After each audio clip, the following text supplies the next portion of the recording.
বন্ধুরা, আসসালামু আলাইকুম। কেমন আছেন আপনারা সবাই?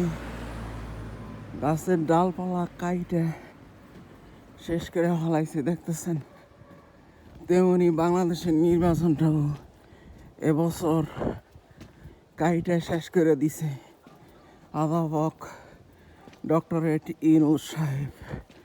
তিনি কিন্তু একজন শিক্ষিত লোক, গ্রামীণ ব্যাংকের মালিক, শান্তিতে নোবেল পুরস্কার পাইছেন, বর্তমানে প্রধান উপদেষ্টার পদটা দখল করে আছেন। কিন্তু এত শিক্ষিত হওয়া সত্ত্বেও বাংলাদেশে এই ফেব্রুয়ারি মাসের ইলেকশনটা ডিজিটাল সিস্টেমে কিন্তু করতে পারতেন, কিন্তু তিনি ডিজিটাল সিস্টেমে নির্বাচনটা করেন নাই। কারণ কি? কারণ ডিজিটাল সিস্টেমে করলে জালিয়াতি করা যাবে না, ভোট চুরি করা যাবে না। এবছর নির্বাচনের ইলেকশনে বিএনপি জোট অবশ্যই জয়ী হয়ে যাবে, কারণ নির্বাচনে থাকবে জালিয়াতি। সুষ্ঠু নির্বাচন হলে বিএনপি জোট সহজে জয়ী হতে পারত না। আর সুষ্ঠু নির্বাচনের ব্যবস্থা অধ্যাপক ইউনূস করেন নাই। সুষ্ঠু নির্বাচনের ব্যবস্থা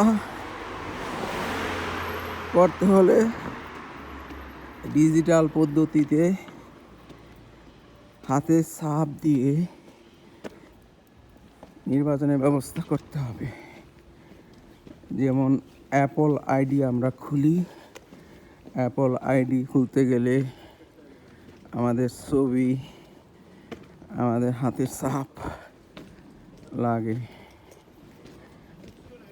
এই অ্যাপল আইডি সিস্টেমেই ডিজিটাল নির্বাচন করা সম্ভব, কিন্তু অধ্যাপক ডক্টরেট ইউনূস সেটা করেন নাই। অর্থাৎ তিনি জালিয়াতির পথ খুলে দিয়েছেন বিএনপি জোটকে জয়ী করার জন্য। এনসিপি জামাত জোট যাতে জয়ী না হতে পারে সেজন্য ডিজিটাল সিস্টেমে নির্বাচন করছেন না। এই হলো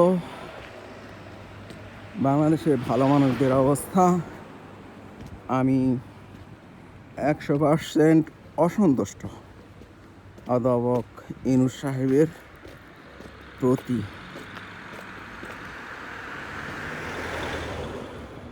বিএনপি জামাত জোট জয়ী হলে নাকি আওয়ামী লীগ জয়ী হবে, এমনটাই ঘোষণা করা হয়েছে। আর ভারত থেকেও, ভারতের মোদি সরকার সম্পূর্ণভাবে সাপোর্ট দিতেছে বিএনপি জোটকে।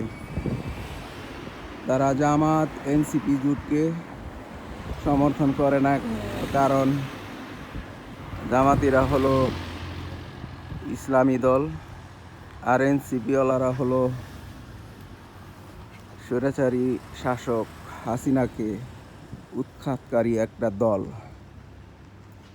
কোনোটাই ভারতের নরেন্দ্র মোদীদের কথা মতো চলে না, আর সেজন্যই তারা জামাত এবং এনসিপি কোনো দলকেই পছন্দ করে না।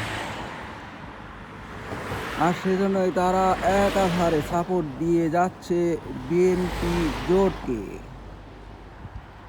বিএনপি আওয়ামী লীগারদেরকে সাথে নিয়ে, ভারতের সমর্থন নিয়ে নির্বাচন জয়ী হয়ে নিজেদের দুর্বলতার পরিচয় দিবে এবং বাংলাদেশে আবার হাসিনাদের মতোই স্বৈরশাসন কায়েম করবে। কিন্তু বাংলাদেশের জনগণ এটা চায় না। বাংলাদেশের জনগণ চায় ডিজিটাল পদ্ধতিতে অ্যাপল আইডি খোলার সিস্টেমে নির্বাচন হবে এবং তা ঘরে বসেই তারা নির্বাচন ভোট দিতে পারবে। এই হলো বাংলাদেশের জনগণের দাবি। সবাই আপনারা ভালো থাকুন। আল্লাহ হাফিজ। আসসালামু আলাইকুম।